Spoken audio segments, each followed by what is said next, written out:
शिवरामराजे भोसले हे आमचे राजा, त्याच्यावर इंग्रजांनी गालेमांनी हल्ला केलेला. तर त्यांच्याकडे जास्त ढाल तलवार नसल्यामुळे ते सैन्याकडे हे करता येत नव्हतं, रिॲक्शनला देता येत नव्हतं. त्यावेळी त्यांनी आध्यात्मिक होते देवाचे, तर त्यांच्यानी त्यावेळी त्यांनी या देवतेला हाक मारली की येणारे संकट आहे ते तू दूर पळ. त्यावेळी ह्या पाषाणाकडून पूर्ण गांधील माशी बाहेर पडून पूर्ण इंग्रजांना पळवून लावलं, अशी आख्यायिका आहे. मग तेव्हा जे सैन्य पळून गेलं त्यांचे ढाल तलवारी इथेच टाकून गेले. मग ते आमच्या राजाला त्याचा पूर्ण विस्तार झाला.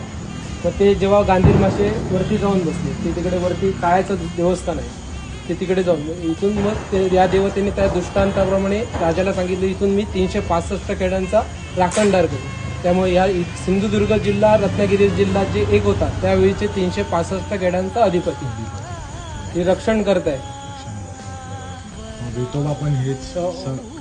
जेवढे सीमेमध्ये आहेत राखणदार त्यांची वेगवेगळी नावं गेलेली आहेत, पण मूळ करतात घोडेमुग आहे, केरीतला आजोबा आहे, बोणगेश्वर मर्यादितला आहे. बोणगेश्वर या देवतेचा भाऊ आहे, मानसेश्वर सगळे चाळ्यांचा अधिपती, 365 खेड्यांचा अधिपती. इथे तुमचे कुठलेही प्रॉब्लेम्स